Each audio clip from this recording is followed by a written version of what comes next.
Greetings, everyone. My name is Adeoye Akinola, Head of Research and Teaching at the University of Johannesburg Institute for Pan-African Thought and Conversation, IPATC. The IPATC, in collaboration with Howard University's Graduate Studies in the Department of African Studies, Washington, D.C., United States, the University of Johannesburg South African Research Chair Initiative, SARChI Chair Teaching and Learning, and the University of Johannesburg Library welcome you to this event.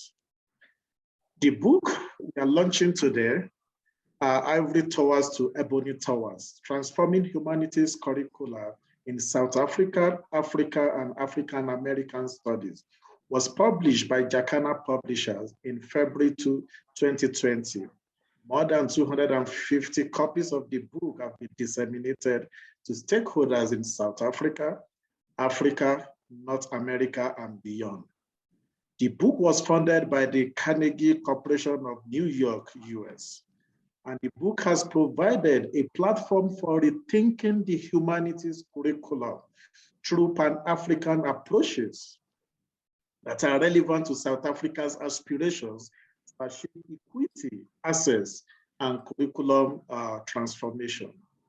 One of the unique contributions of the book is the attempt to draw transformation lessons for South Africa from 6 African countries, namely Nigeria, Senegal, Tanzania, Uganda, Kenya, and Ghana, as well as African American studies in the US. Higher education was racially constructed in the US, and African American students were denied access to education through institutional and legal frameworks, which was actually similar to the South African case under apartheid.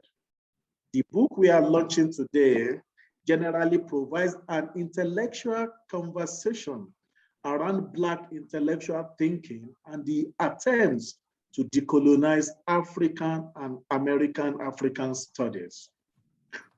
While the last book launch we had on 15 September 2021 focused on the African schools of thought, today's event will engage the African American context, which offers an Afrocentric approach to knowledge generation and dissemination, which was also the motivation for the establishment of historical Black colleges and universities in the US. Please permit me today, and at this point in time, to introduce the 2 highly esteemed speakers. First, Professor Krista Johnson, Associate Professor and Director, Graduate Studies in the Department of African Studies, Howard University, Washington, D.C., US, who will present on the Howard School of International Affairs, which has served as an incubator of Pan-African thought since the 1930s. Also, permit me to introduce the second speaker for today's event, Professor Alden Morris, Leon Forrest Professor of Sociology and African American Studies, Northwestern University, Evanston, United States, who will present on the Atlanta School of Sociology. May I quickly remind you about how the event will take shape. The speakers will speak for 20 minutes each. And after their presentations, we will have a discussion section and a question and answer section, we usually call the Q&A, where I will take few questions per round, maybe 3, 4, or 5 questions per round, and I will allow the speakers to respond to the questions. Then we can come back to have other rounds of questions and comments. Kindly put up your hands through the Zoom platform to ask questions or to give comments. This is in order to make today's event more interactive. We do not just want people to type on the chat platform. We want people to be able to engage directly. But once you identify, then we will unmute you and you can speak and directly ask your question. But we want to encourage people to keep their questions very straightforward and concise. So permit me now to welcome Professor Krista Johnson to make her presentation. Thank you. Over to you, Prof. Thank you very much, Dr. Akinola. I want to thank the IPATC for organizing this event and for all of the staff and colleagues who are responsible for putting this together. It's, of course, always a pleasure of mine to be able to sit on a panel with the esteemed scholar and my brother, Professor Alden Morris. So I'm excited to engage with you again. And my students, I know, are excited to hear what you have to say this afternoon. So or this morning, they're tuning in to listen to you and not necessarily to me, because of course they get so much of me. So I want to thank all of our guests and participants for joining us this morning and or this afternoon, depending on what time zone you're in. This is an important project that the IPATC put together a couple of years ago, and it's actually really excellent to see its fruition. And I'm excited to have been a participant in this. So my chapter in the book draws lessons from Black intellectuals at Howard University in the 1930s, 1940s, and 1950s. And other scholars, including myself, have referred to this constellation of Black intellectuals as the Howard School for their concerted efforts to theorize race and race relations, as well as imperialism and empire in the international system. The Howard School reflects a diverse collection of scholars, however, both politically and intellectually, but they had a shared common focus on theorizing racism and imperialism. I and other contemporary scholars situate the Howard scholars within a nascent field of American international relations that centered race as a foundational principle. After World War I, the battleground of American racism was becoming increasingly international in scope with the expansion of military and cultural power of the United States under President Wilson.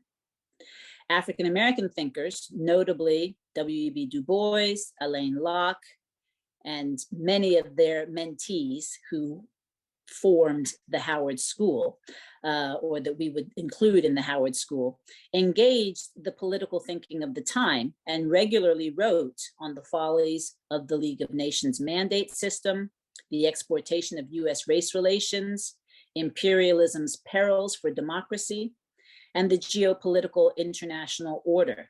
Their concern was with theorizing of the international as a space not beyond difference, but rather beyond the hierarchization of difference. And their work stands out in stark contrast with Wilson's liberal internationalism that defines the principles of self-determination and democracy in racially differentiated terms. So in this paper, I argue that the Howard scholars collectively provide us with a decolonial methodological and scholarly research agenda that centers around three strategies. Perhaps the area in which the Howard scholars are most known is on theorizing race relations paradigms. However, their work in the field of international relations and in theorizing hierarchy as a primary organizing principle in the world system is equally relevant to the current project of decolonial transformation. Their epistemic and methodological commitment to the colonized and subaltern, and their treatment of slavery and colonialism as constitutive of the contemporary world system serves to center experiences and knowledges of the non-European in historical narratives. In addition, their emphasis on relational research that binds the differential fortunes of the people of the metropole with those at the periphery provides a necessary counter to the tendency to fragment history into different and presumably unrelated parts. Finally, the Howard scholars were cognizant of their role as public intellectuals and of the place of knowledge production in the conscientization of the masses.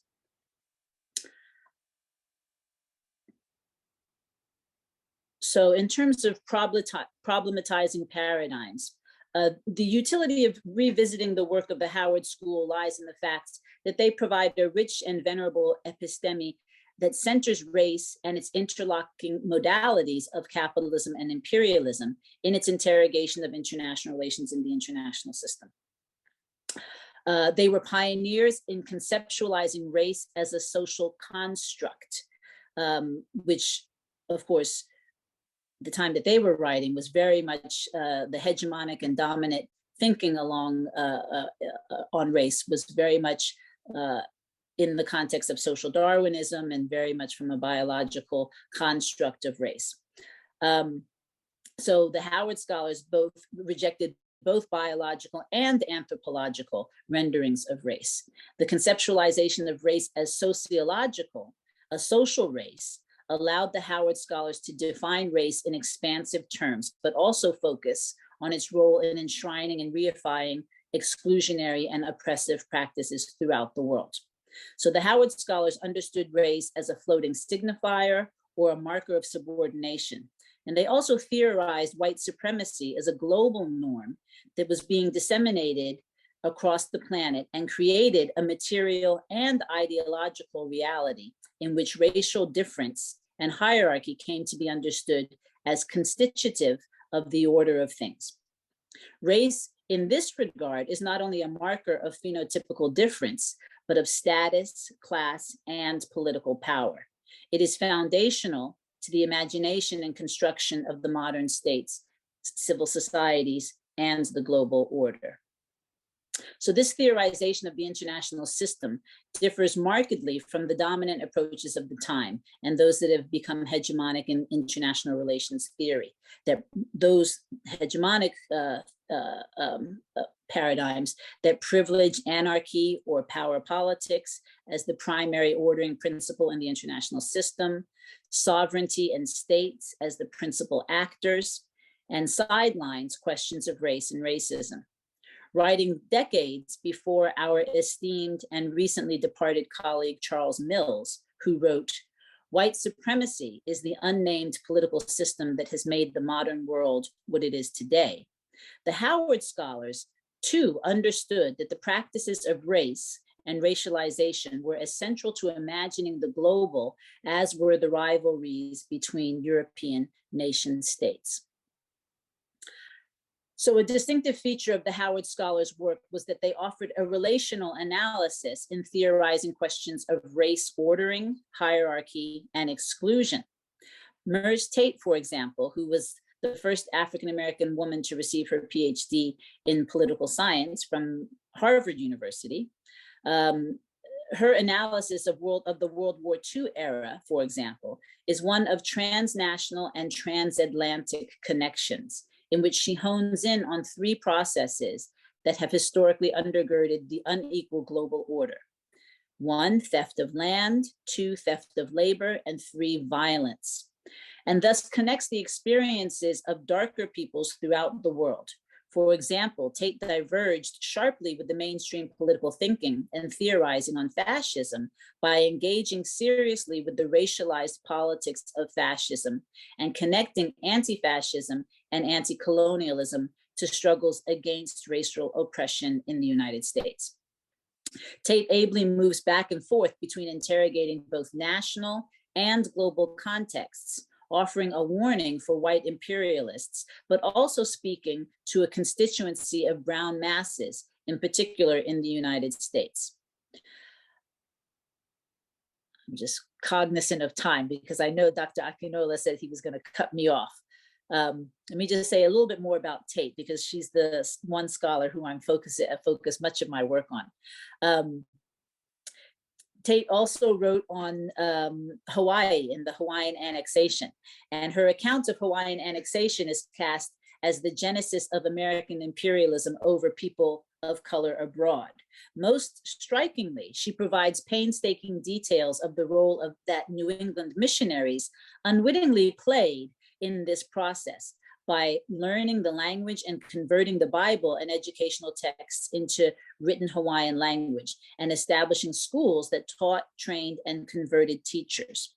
Tate's work on Hawaii is also instructive in that she clearly details the intersection of raging political debates on the mainland over slavery and its extension or abolition, and the two-way flow of information and ideas that was occurring between the United States and Hawaii. So, for example, she provides meticulous details of the educational system the missionaries established for the island's people and how it served as a model for the vocational training model employed at Hampton Institute and at Tuskegee Institute for African Americans in the American South. Another theme that the Howard schools address is the issue of demythologizing difficult themes of history. And here in particular, Eric Williams' work on his well-known book, Capitalism and Slavery, but a number of the scholars addressing the issue of slavery and colonialism as constitutive of the processes, constitutive of modernity, have been central in terms of this process of demythologizing these difficult themes. So Howard scholars were committed to challenging colonial and Eurocentric interpretations of peripheral societies, and did so through a deliberate epistemological and methodological commitment to privilege the perspectives of the colonized, the marginalized, and the excluded. By recognizing that the histories and trajectories of the metropole and the periphery were intimately entangled, their work offers a counterpoint to normative histories that separate, for example, capitalist industrialization from the practice of slavery. In his seminal work, Capitalism and Slavery, Williams develops two arguments. One, that the triangular transatlantic slave trade was central to Britain's commercial expansion and prosperity in the 17th and 18th centuries and the development of industry. And two, that the economic logics and interests of industrialization were the primary reason for Britain moving to abolish the slave trade, not humanitarian concerns. His study foregrounds a novel methodology and offers an innovative form of post-colonial history writing that works back and forth between the periphery and the metropole, connecting African labor on the West Indian plantations to the enormous generation of wealth for planters in the West Indies and the absentee landlords back in England. Williams' study not only foregrounds the sugar plantations, it centers the Caribbean geographically and figuratively located in the periphery in the economic development of England and the world. For Williams, far from being an insignificant outpost, the West Indian colonies were central economic powerhouses. Williams also gives us a people's history and an approach that is indigenizing and relational. He offers extraordinary insight into the agency of the slaves, their ability to read the political climate, not just in the colony, but in the metropole. Williams successfully reads the emancipatory current, both historically and in the moment in which he was writing. His depiction of the slaves is that of nascent organic intellectuals articulating their need for change as collective subjects. He identifies a key transformative current of history, initiating a narrative of liberation theology that C.L.R. James elaborates on in The Black Jacobins.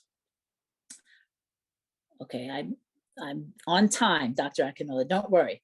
So the Howard scholars advanced a public intellectual model by linking their scholarship and teaching with intellectual activism.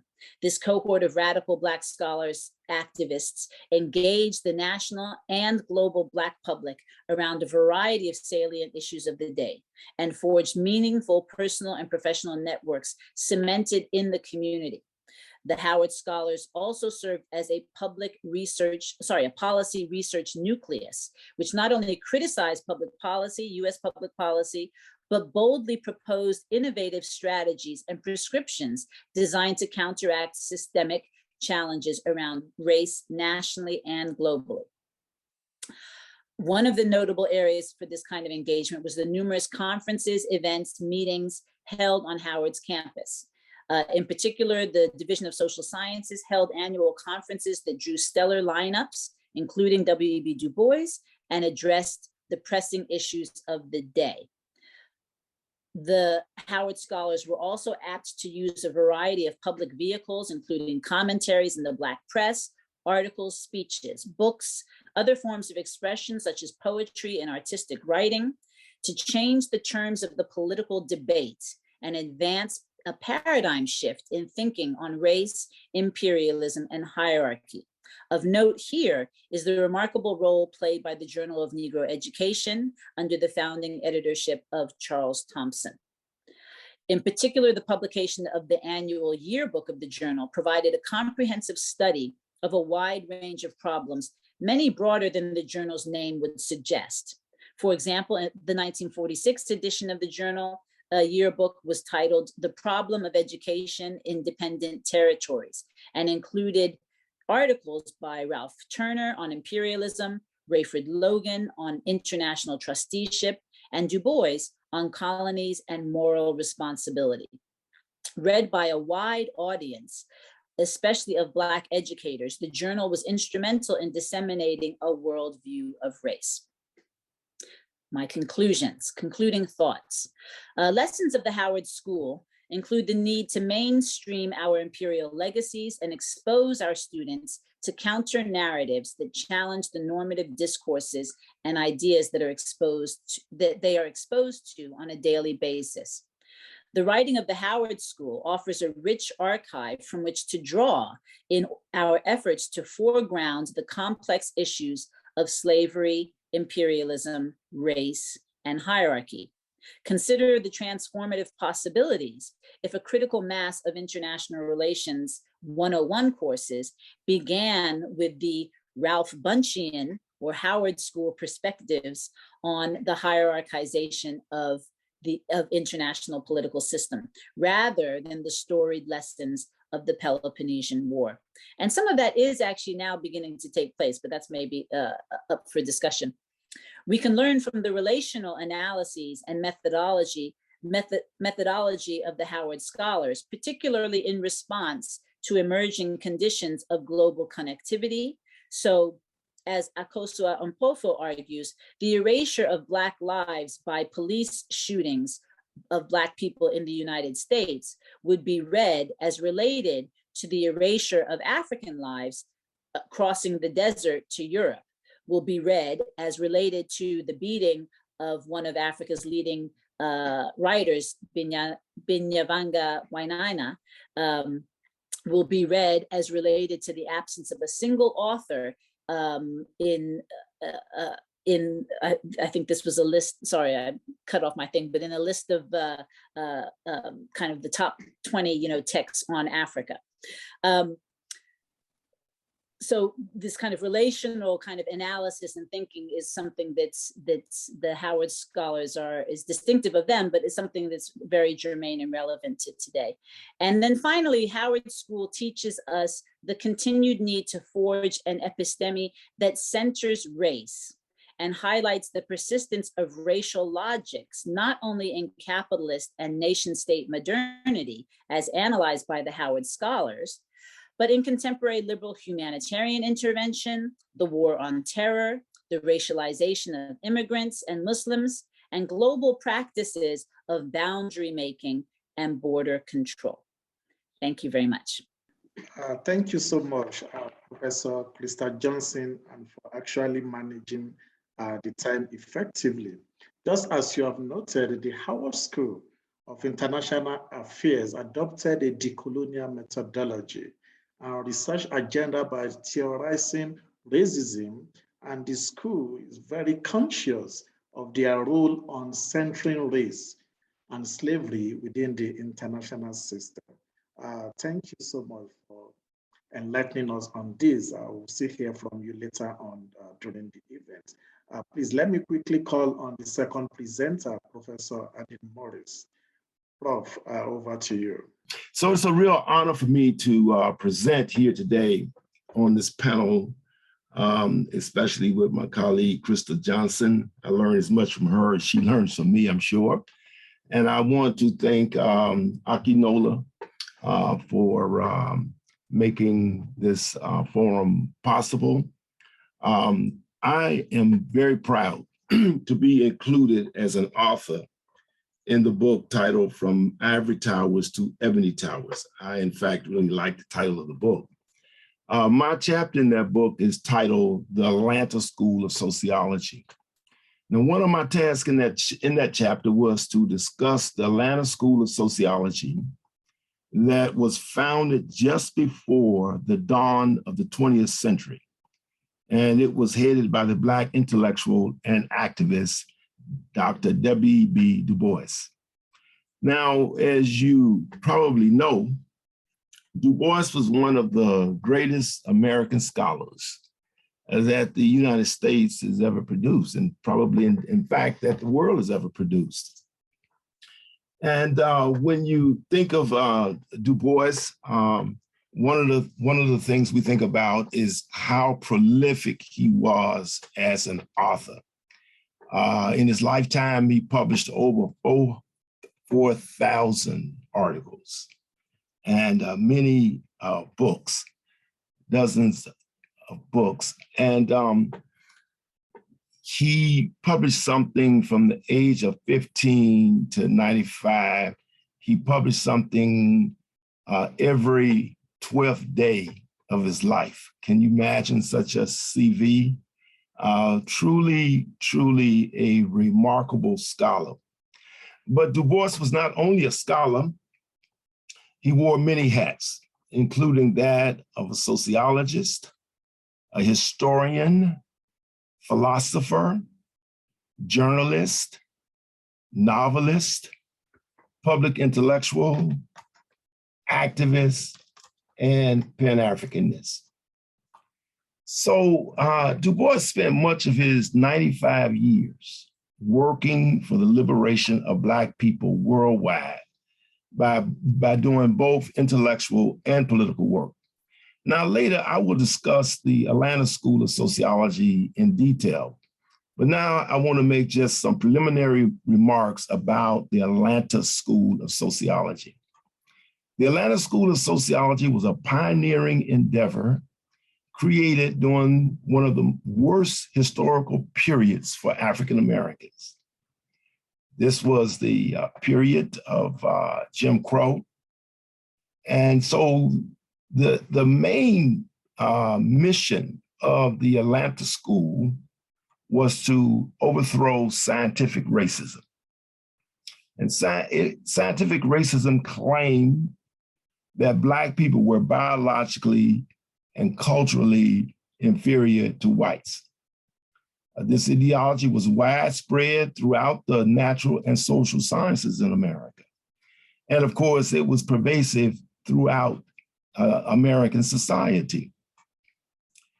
This racist ideology was used to justify the new Jim Crow regime that emerged to replace 2.5 centuries of American slavery. Jim Crow oppression was a legalized system that exploited Black people economically. It disenfranchised them politically. It racially segregated them. And this system of oppression was backed by brute violence and terrorism. So that the Atlanta School consisted of a constellation of Black scholars and students who researched the Black condition and published scholarly studies demonstrating that Black people deserved full equality because they were not inferior to any race on earth. Now, I should add here, following Professor Johnson's remarks, is that the Atlanta School started operating in the late 1890s, all the way up till about 1915, 1920. And so it actually set the foundation for what was to become the Howard School. Those scholars at Howard, they all knew Du Bois's work. They all studied his work. And so the Atlanta School then was the original forerunner of Black intellectual schools of thought. Now, beyond scholarship, the Atlanta School agitated for action to overturn Black oppression by all people, but especially by Black people. Du Bois in the Atlanta School actually preached that change would not come until Black people themselves organized to overthrow oppression. But there existed one huge problem for Black people. During this period, most Black people were illiterate, stemming from centuries of slavery and grinding poverty that certainly followed them out of slavery and through the Jim Crow period. Moreover, many Black African Americans had internalized the inferiority lie. That lie of inferiority was a major stumbling block, preventing Black people from engaging in actions to liberate themselves.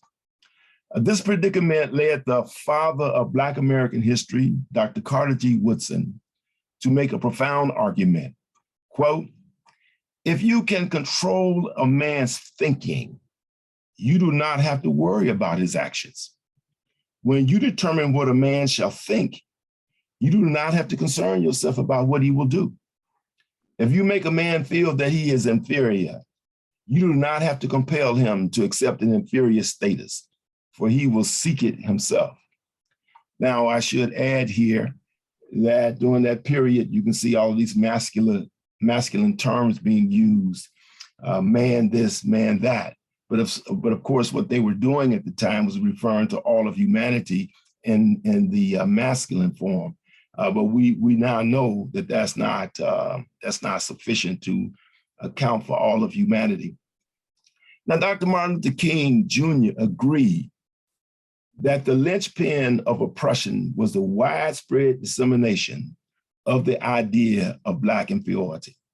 So King summed up the oppressive nature of the belief in Black inferiority this way, quote, King said, "Black people have been kept in oppression and deprivation by a poisonous fog of lies.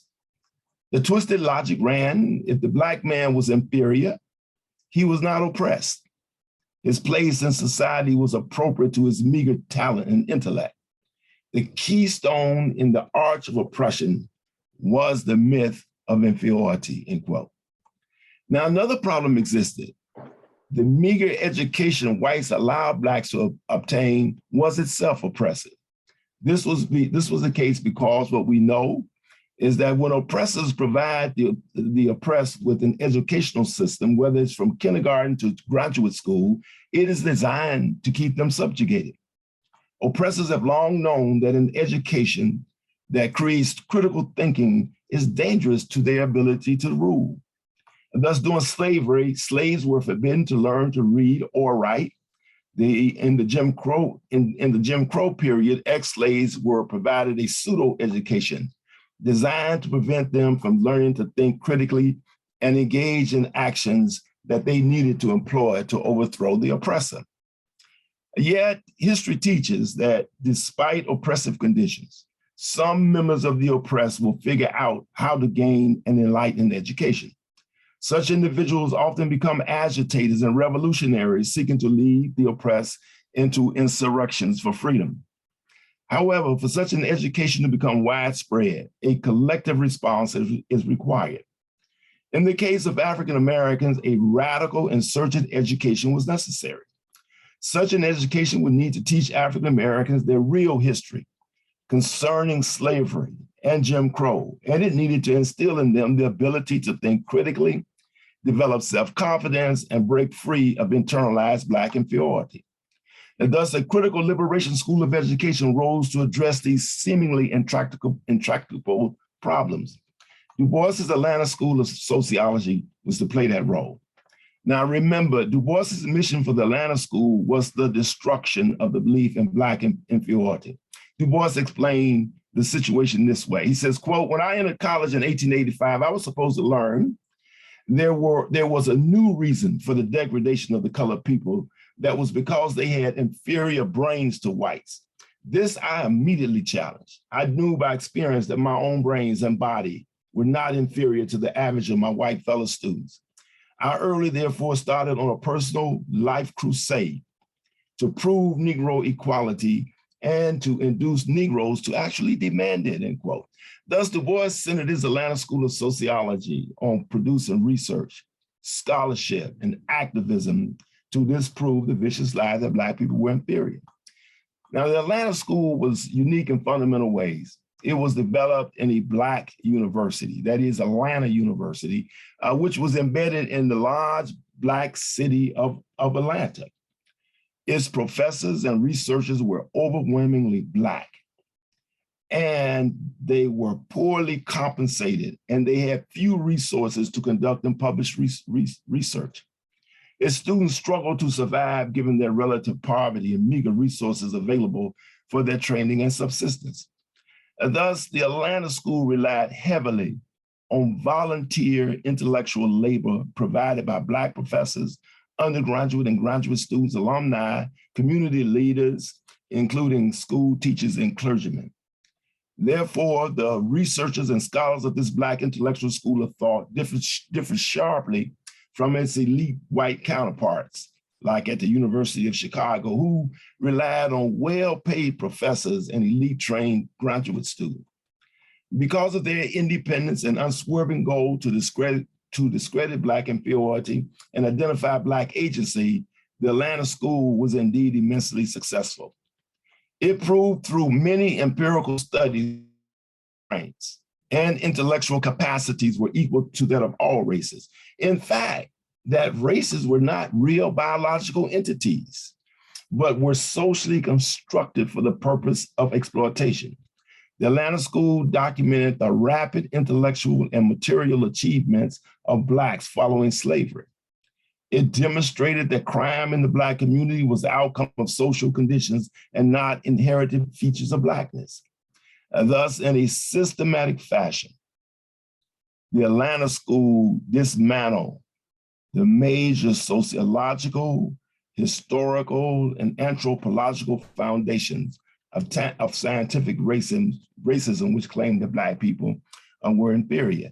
Now, when I say that it dismantled this ideology of racial inferiority, I do not mean that immediately everybody realized that Black people were not inferior and started treating them as equals. All I mean is that particular ideology had to be challenged and it had to be overthrown. And it was very important for Black people themselves to have that kind of thinking overthrown. This scholarship became important to future Black liberation struggles because it identified and documented Black agency. Now, agency is the ability of people to execute history-making change through their own actions. So the Atlanta School revealed Black agency through its studies of Black institutions, culture, leadership, and resistance movement. This agency had been denied by scientific racism because in its view, Black pathology and inferiority paralyzed the Black community and would eventually lead them to become extinct. They were simply expected to die out. Martin Luther King confirms that Du Bois, quote, virtually before anyone else and more than anyone else, demolished the lies about Negroes in their most important and creative period of history. The truths he revealed are not yet the property of all Americans, but they have been recorded and arm us for our contemporary battles. And so what King is saying is that the Atlanta School and W.B. Du Bois actually revealed the agency through which Black people could organize and overthrow oppression. Now, let me head toward my conclusion. And I want to say that I think that while we can go back in history and we can look at the Atlanta School of Sociology and the pioneering role that it played, we can look at the pioneering role that the Howard School of Thought played. But it seems to me that we need to try to relate those schools of thought to the present. I believe that we must recreate liberation schools today to tackle the immense problems Black communities face throughout the world. Now, right here in my own city, Chicago, poverty amongst Black people and deadly violence threaten to tear us apart. Now, also looking out from Chicago and toward the Black diaspora, we should concentrate, I think, on present day Haiti. We must remember that in the Black world, there is no country as sacred and important to us as Haiti. It produced the first successful revolution that overthrew slavery in the Western Hemisphere. Haiti provided the model which inspired Black people to organize, resist, and overthrow slavery and colonialism worldwide. It seems to me that the Black diaspora today is failing Haiti. There appears to be no international forces stepping in to help rescue Haiti and to free it from abject poverty and crippling social conditions. So today we don't have liberation schools of thought to explain the situation in Haiti and plot a road for its recovery. So I ask, where are our modern Atlanta and Howard University School of Thought to guide us on the Haiti question? In the 21st century, the Black diaspora itself is in deep turmoil without guiding North Stars to illuminate our paths leading to liberation. But I guess still I'm hopeful. That is, if an innovative scientific school could take root in the worst of times, amid terrorist lynch mobs, attacks from elites within our own communities, and discrimination by a racist society that withheld crucial resources, then maybe, just maybe, there is hope for us all who work to produce knowledge for the purpose of understanding and transforming humanity. But then the looming tragedy, the possible looming tragedy, is that we may wait to act. In the meantime, the house may burn down. And so it seems to me that it is time to use the historic schools of thought in Atlanta and in Washington, D.C.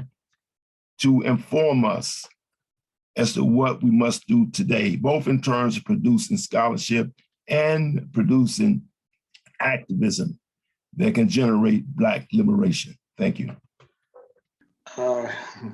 Thank you so much for this stimulating conversation by Professor Morris. As you have rightly noted, the Atlanta School of Sociology became the pioneer, motivated by Du Bois, which aimed to overthrow scientific racism due to the notion that the Black people are biologically or culturally inferior to the white group. Of course, we know that there's no inferiority in terms of the creation of the Black man on the streets. Without actually presenting again, let me open the floor for comments, for questions. And please don't spare the two speakers. They are willing and they are ready to entertain your questions and even provide further context for the conversation we have listened to today. So please, if you want to ask questions, you can just put up your hand using the platform on the Zoom to say, you see, raise up your hand. Once you click that, then we will recognize you and will allow you to speak. We are trying to discourage asking questions through the chat panel so that the event will be more interactive. So can we entertain questions from our listeners? And the two speakers will respond. I think the first person is Joyce King. Sister Teal, will you allow her to speak? Thank you. I am a professor at Georgia State University in Atlanta, and I did put my question in the Q&A. This is such a fantastic and important conversation, My question to either of the scholars is, can we consider the possible contributions of community knowledge to these liberation schools of thought that you so carefully articulated? I have in mind, for example, Fannie Lou Hamer, what made her possible in those conditions of oppression, or how did Du Bois's upbringing, his family biography, for example, contribute to the possibilities of his having a free mind in those conditions? So I'm interested in the relationship between the academy and the kind of knowledge traditions that exist in our community heritage. Thank you. Thank you so much for asking that very important question. And I'm sure our speakers will really want to respond to that, both of them. But before we call on the speakers to respond, can we have a few more questions so that they can just respond at a go? Hello, hi, my name is Apeke Molu. I'm the director of the African History Project.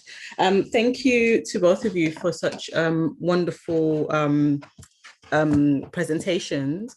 I wanted to ask a question about Pan-Africanism as a positive discipline or as a separate discipline, and particularly about Pan-African education. So I know both of your conversations were looking at the defense of the scientific position. But in your work looking at these two schools of thought, did you see any evidence that Pan-Africanism as a concept was being taught explicitly? And if at that stage there was the notion of Pan-African education, so to take in educational agenda that would also take the continent into perspective as well? Thank you so much. Thank you for that question. The speakers, of course, they are also taking notes and they will respond shortly. But can we take about 2 more questions?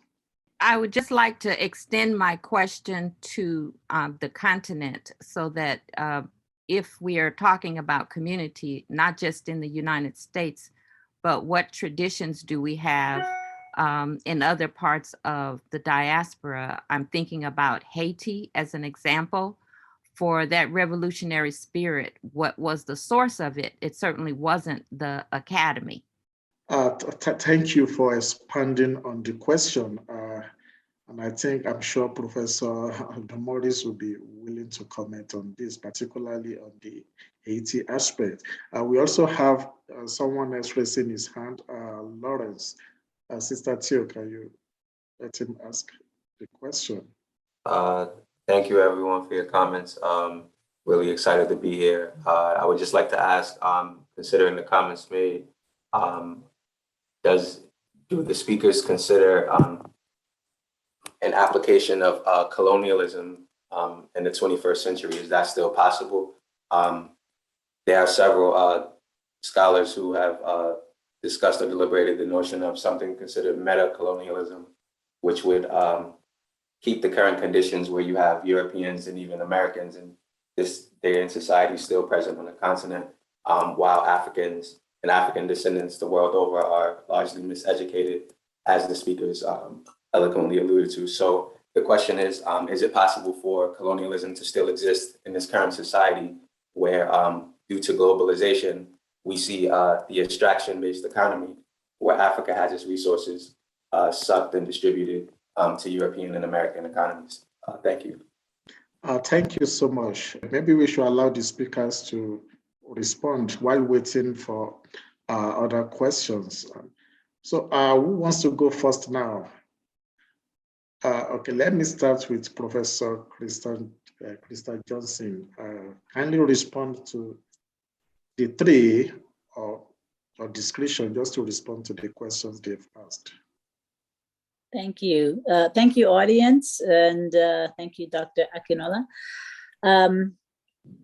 The first question with regards to, and I think Professor Morris will probably have more to say on this because his book really, I think, dives into this concept of liberation capital, but really also just how kind of integral the academic spaces and community spaces were. But that was very much the case with regards to the Howard Scholars as well. I mean, I think one thing that is that just kind of emerges, from reading the archives and kind of reading the documents, of these scholars, is really how embedded they were within their communities, right? And dependent on those communities for all kinds of things in terms of, I mean, all the Howard scholars that I write about, traveled extensively, studied in Europe and other places. And when you hear, how they did that, it was, either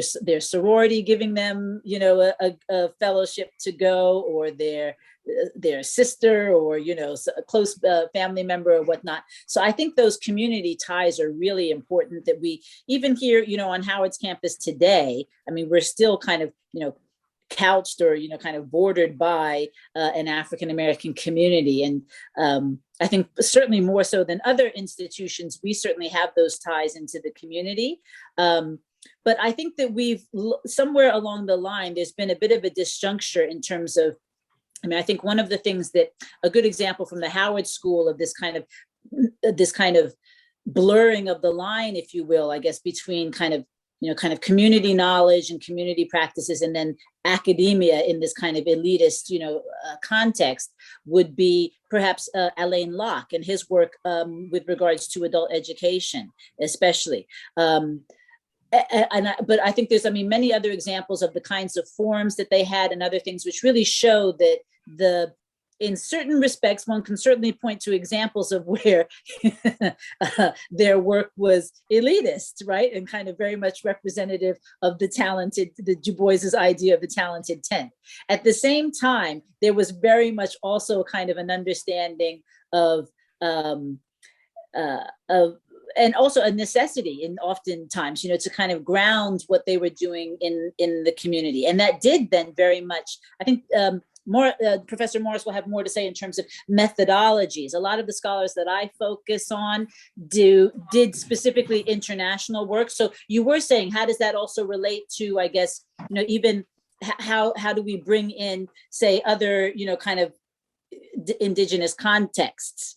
And I think if we broaden it to that, in that scope, even say the work of Mers Tate and whatnot, I mean, she was, in her discussions of the Hawaiian annexation, was really the first to write a book from the perspective of the indigenous Hawaiians and what they were saying. So her archival work, it wasn't necessarily, that's not her community, per se, but it is also just kind of a different approach in terms of really recognizing and understanding that we need to understand the subaltern, right, and their practices and their thinking, and to understand that they're actually contributing to these debates in significant ways. So I think that I think that is a unique element. We've kind of, I think, maybe drifted away from that, but I like, and I'd like to hear more about Professor Morris's ideas of these, kind of, what did he call them? Liberation schools. I mean, that we have to, kind of recreate this, these liberations, this idea of liberation schools. I mean, one of the things that we're doing at Howard now, which I can't take credit for, but that we are doing, is we're starting a new social justice certificate program. And I think slowly, it's slow and slow work, and sometimes the administration doesn't quite understand it, but that program, I think, is innovative and really is going to be fundamental, because it's explicitly trying to, it's explicitly being created as not an academic, kind of intellectual space in that sense. So that it's specifically targeting community activists and even prisoners. We're going into the prisons, right? And, other, kind of groups, and, kind of not only bringing them into the conversation, but understanding that they're not just learners, but also that there can be teachers in this regard, right? In terms of us really understanding and analyzing the contemporary social justice issues. A lot of that, though, also, I mean, in this day and age, I think, emanates from the Black Lives Matter movement and a lot of what they're doing, which is very educational, right, at the grassroots level. the other question that was asked, sorry, about Pan-Africanism as a separate discipline. And certainly, you know, if they took into consideration Africa, absolutely, right? I mean, I think that that was a distinctive feature of the Howard School. And again, we're using, the term school is really kind of a loose term, right? Because there wasn't kind of a strict ideological commitment. Someone like Mers Tate, for example, did not see herself as an Americanist or somebody who did race relations at all, right? So she saw herself as an international relations scholar and kind of a diplomatic historian. But I think certainly given the times in which they were writing, it was very difficult. All of them recognized that the domestic issues were intimately connected with the international issues. So you saw, yes, in many ways, I mean, I would characterize Howard University up really even through the 1950s and 60s as really a site of Pan-African political thought. So these were African-American thinkers, but these were also Afro-diasporan thinkers, right? So people like Eric Williams, who went on to become the first president of Trinidad and Tobago. A number of African scholars, right, who came, Nnamdi Azikiwe and others who came onto Howard's campus, right, and who were based on Howard's campus. So I think very much, and perhaps, I mean, the debates, I guess, around Pan-Africanism oftentimes kind of, you know, suggest that the African-American kind of imprint stamp was, you know, to kind of maybe, what is it? Overprivileged, I guess, in some ways, if you would, the variable or the factor of race in these, you know, kind of Pan-Africanist or Pan-African thought or thinking. But that kind of gets to this next question, Daquan's question of, you know, is colonialism still possible today? Certainly, I mean, I think that's what the debates are. The book is, the subtitle of the book is, you know, curricular transformation. Yeah, you have it there. There we go. Curricular transformation, you know, in the era of, you know, kind of how do we decolonize the South African curriculum, which is what we were kind of, you know, discussing and debating. And certainly in this country, we still have debates over, you know, what we're still talking about decolonization. So, you know, is it still possible to be present? Is it present? And I think, again, I mean, the work of the Howard scholars here is quite instructive because they understood. And I think when you read their work, it's quite clear that they recognized that political independence was not the end game, right? Couldn't be the end game in and of itself, because that was not going to actually achieve the kind, it wasn't going to, for one, transform the international system, which was still fundamentally organized along racial hierarchical lines. And we see that right today. But also understanding the ways in which the norm of white supremacy has permeated our institutions of the nation state, of civil society, et cetera, et cetera. And we're seeing those continuities today, right? Which are really, I think, fascinating. So I think the Howard scholars have a lot to teach us in terms of understanding, right, the kind of the new and the contemporary manifestations of colonialism today. I'll stop there. Thank you. Yeah, thank you, Professor Krista, for your insightful response to the questions. Can I quickly call on Professor Morris for his own intervention? Well, first of all, thanks to the audience for those very important questions. I think that the first question having to do with the relationship between the academy and the community is a very, very important question.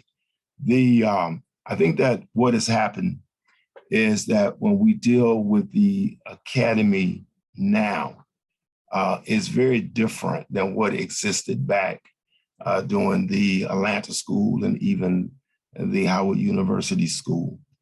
And that is because now we Black people, Black scholars of color, we are largely concentrated in predominantly white universities now. Certainly, Krista can tell you that that's different for Howard because Howard is a HBCU. But when we were able to participate and work in predominantly white universities, then to some degree, we were separated from the Black community in terms of everyday interactions, in terms of being informed daily about what was going on in the community and all of that. Not only that, but white universities, Black universities too, but white universities have a set of rules how you can be successful.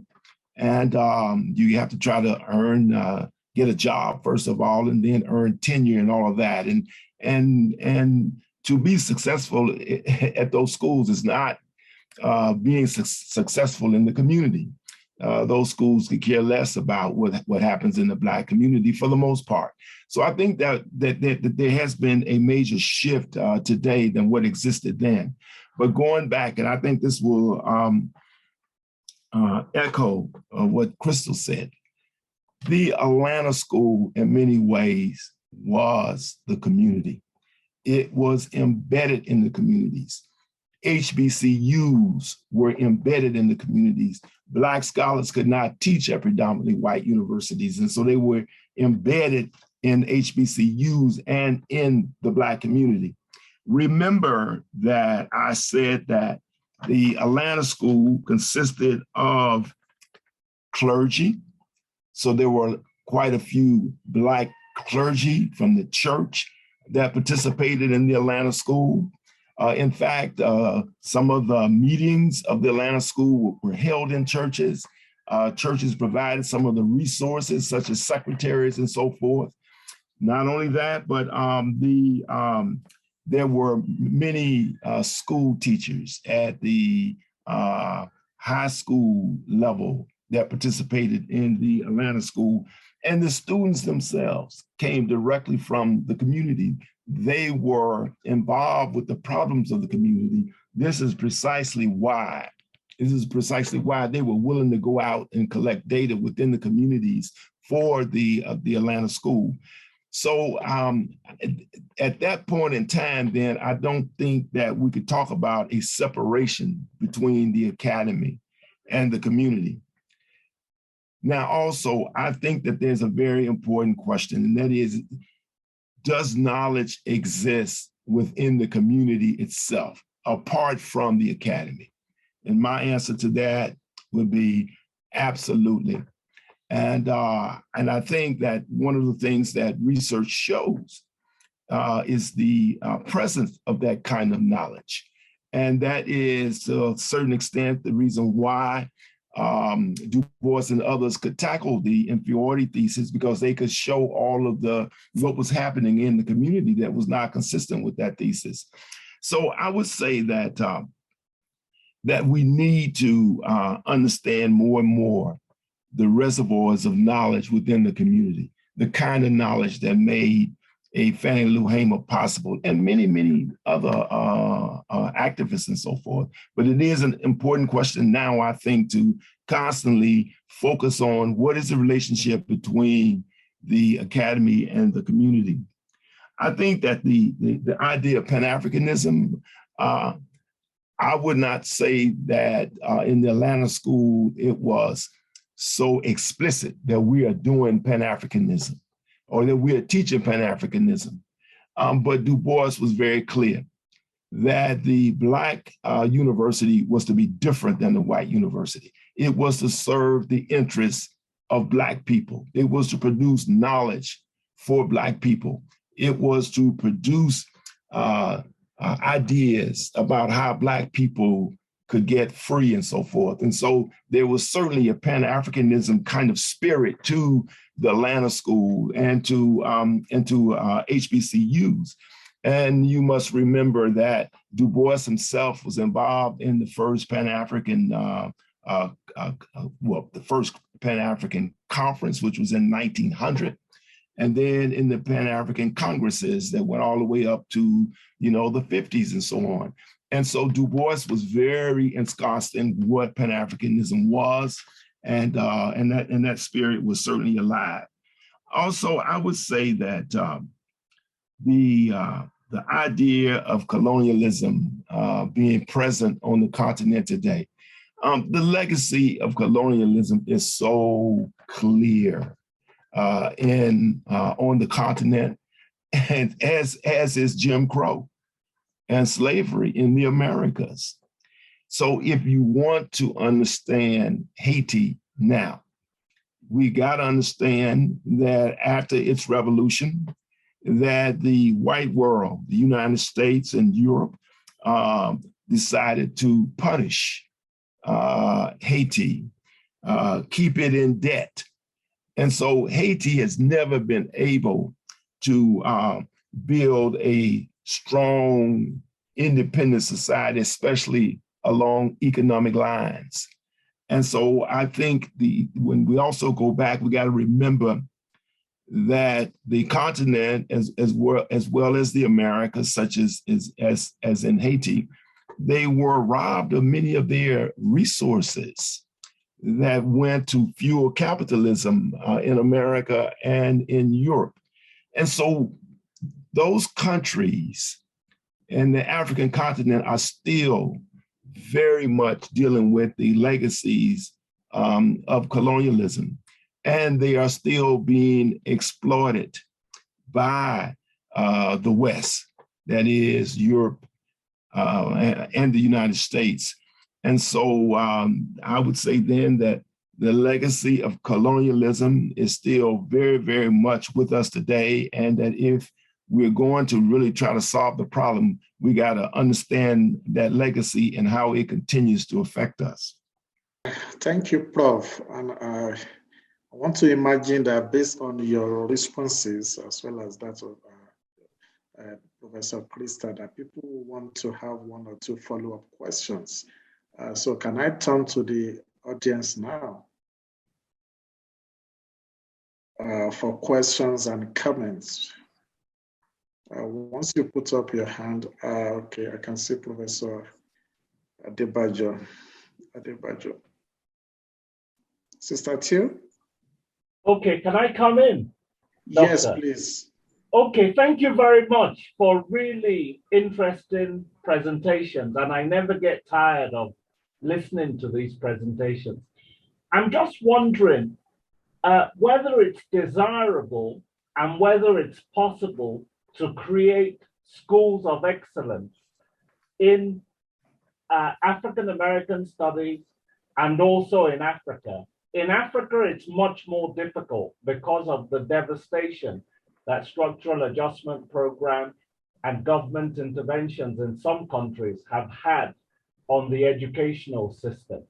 I think you're in better shape in the States. And I'm curious to know what you both think of what Henry Louis Gates did, for example, at a historically white university, also an apostle of Du Bois, who believed in the talented 10th and was able to get together a very strong group of African-American and other academics, like Kwame Anthony Appiah and Cornel West and others. Is that a desirable way to go?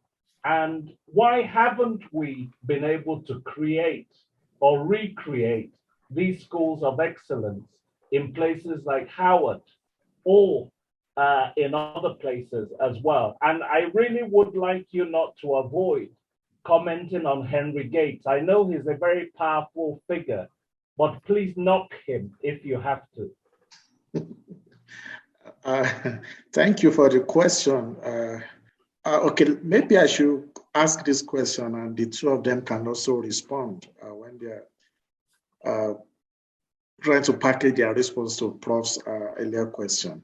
The question is directed at both of you, and I'm thinking in terms of curriculum transformation, what is most striking, as in the most striking about the Howard School of International Affairs, as well as the Atlanta School of Sociology? That's why I'm directing the question to two of you. If you want to comment, what will you think is the most striking contribution of these schools to curriculum transformation? Before I turn to you, let me quickly take Odanga's question. His hands up. Thank you very much. My question is, well, I think for both the presenters, but largely because of something that Dr. Johnson said about the intervention of the Howard School of International Relations in challenging classical international relations theorems and the prioritization of anarchy as the main characteristic of the international system. Is that something that we can say has in some senses seeped into a mainstream discourse today? Because I'm thinking in terms of who we consider as the canon of international relations theory today, the Hans Morgenthau's and the Samuel Huntington's. So in their frame of references, have we seen this new, well, new in a sense of speaking, knowledge dispensation that they accept that, yes, race is something that should be considered in the framing of international relations theory? Thank you. Thank you so much. I think we can take one more question if there's any hand up. Yes, I was interested to see that the Carnegie Foundation financed this project, which is interesting. And I'm wondering if either of you could comment on the implications of philanthropy for liberation education. And I have in mind the way that Carter G. Woodson was shut out from that kind of support.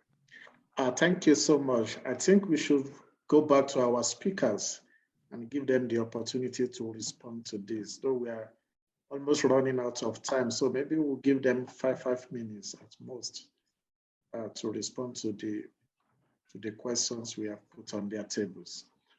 Professor Morris, you want to go first, please? Yeah, sure. I think that we should place the creation of important schools of thought within the Black community. We should recreate some, and I do think that it is possible. But I think we also have to understand the great pull of rich universities, white universities, and so forth that can provide research and access to all kinds of resources.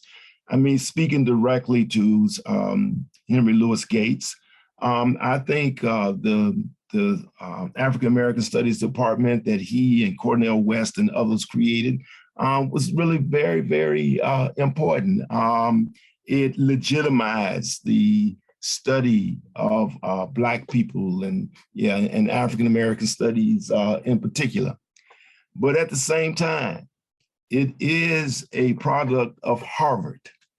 The masses of people in the community and at HBCUs and so forth don't really go to Harvard on any kind of regular basis. They don't have the kind of prestige and resources of Harvard.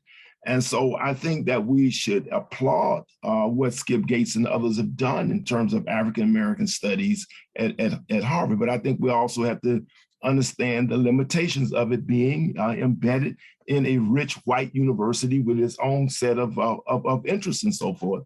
I mean, Skip Gates is a scholar that commands millions of dollars from philanthropy and stuff. I mean, he's a unique kind of character. He's as much of an entrepreneur as he is a scholar. And so I think we have to be very careful about using him kind of as the example that we should follow.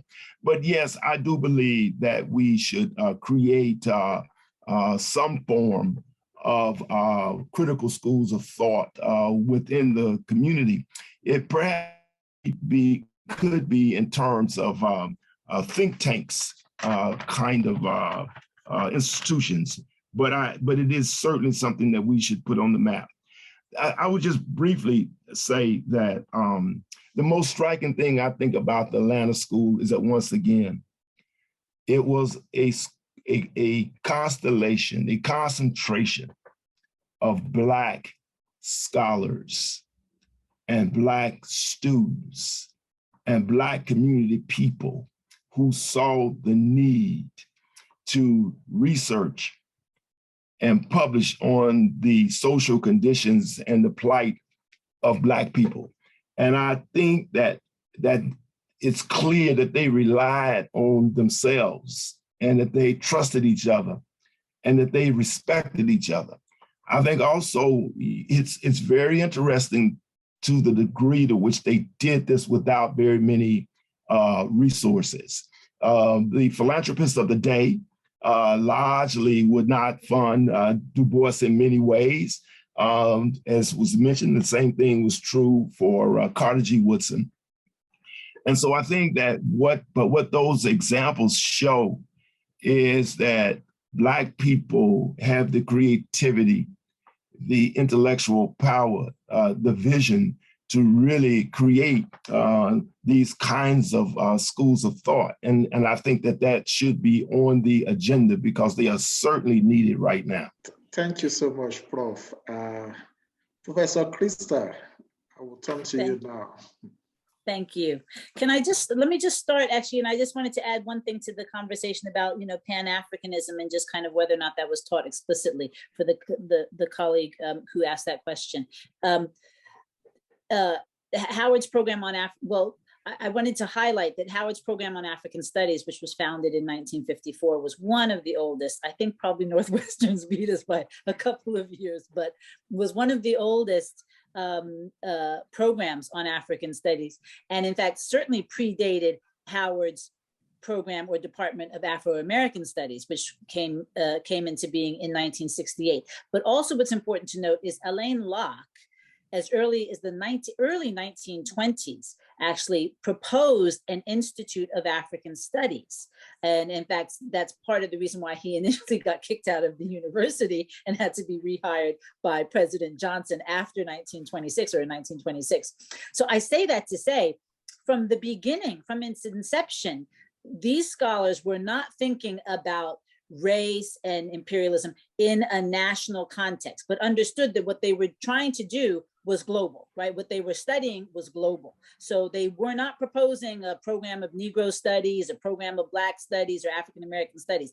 They were proposing a program of African studies. And by that, they were actually really meaning in its entirety. So not just the continent, but actually looking at the Black diaspora in its entirety, just to kind of highlight that. I would say in terms of schools of excellence, I'm not, again, to go into that too much, I'm not going to take the bait and bash Gates. But I would say that, despite our challenges, it is definitely clear to me that Howard has clear comparative advantages that no other institution, including Harvard, can match. Let me just give one example. I'm the director of our Center for African Studies, which is a Title VI center. But we train at Howard by far the largest number of students studying critical African languages than any institution in the United States, maybe in the world. I mean, we last year registered, had over 800 registrants in our African language courses. Harvard can't match that. I mean, it's not because of resources. Of course, they have the resources. They don't have the constituency that we have. Howard is in a unique place at the moment, and I so hope that we take advantage of the unique place that we're in, because unlike other institutions that, well, you're seeing this, you're seeing an interesting shift, right? I mean, where as we were talking about, the Howard School and the Atlanta School of Sociology, emerged in the heyday of desegregation, and these scholars didn't have any other opportunities, right? But then when you had desegregation, everyone went elsewhere because they had the opportunity to go to the white institutions. But what you're seeing now is actually a kind of a coming back, right? So Howard also this year admitted and welcomed its largest incoming class than we have had, in our history. So African Americans and Afro diasporans are recognizing that, or are kind of coming around, maybe full circle, thinking you know, there's benefits, sure, to going to the Harvards and the historically white institutions, but I don't know that I want to deal with all of the, you know, racism and all of the other baggage. So let me, you know, see what we can do at an HBCU. So we're at a critical moment where we really, I think, could capitalize on our comparative advantage and build these schools of excellence. Like I said, I mean, we already have certain kind of talents here and niches here that Harvard can't compete with us in terms of the African languages. They don't have the students. They have the faculty, sure, they can always hire. And then of course our challenge is we can't hire the faculty. So, and that's maybe where the philanthropy comes in. I want to thank Claudia Fratelli for her support of this project and initiative. And of course, all of the great work that the Carnegie Corporation is doing now in terms of supporting the African Diaspora Fellowship Program and, you know, kind of other initiatives. But that, of course, also was not the case, certainly when we looking back to the Howard School and the Atlanta School, right? I mean, there, philanthropy was very, and I think you can, it still seeps in. The fact of the matter is that the white institutions do get a lot more money than the historically Black universities do. And back then it was very, even strategic, I think one could argue, right? I mean, I did say, our African Studies program started in 1954, and this is when area studies was becoming vogue, and we figured out, you know, that the academic institutions needed to study other parts of the world so that Americans could be more adept at, you know, what's going on in the world. And the Ford Foundation in particular put millions and millions of money funding into, for example, the program on African Studies at Northwestern University. And what did they give to Harvard? I mean, to Howard? A pittance, a tiny, tiny fraction of the amount of money that was given to all of these other institutions to build these centers of excellence, as you know, as Professor Adebayo calls them. So I think that there's some, and there has been some kind of, you know, correction of that in some ways. Howard, we're the only Title VI National Resource Center for African Studies among HBCUs, right? So I think there's still a lot of work to be done there. And some of it is funding, some of it is also in terms of institutional commitment, to be frank and honest, right? And just kind of institutional, you know, buy-in and recognition that this is a comparative advantage that we need to, I think, take advantage of. And then finally, Renee was asking about has you know, kind of this new approach or this kind of this perspective on international relations seeped into the mainstream. I don't think so, right? I mean, I don't think so.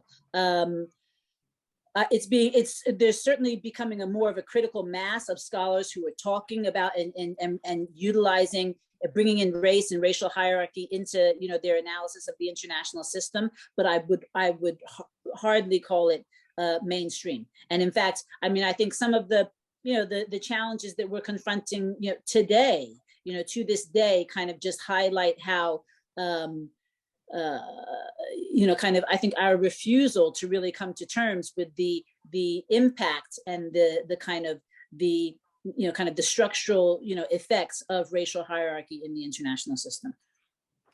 So, so I have a couple of questions I want to pose or comments.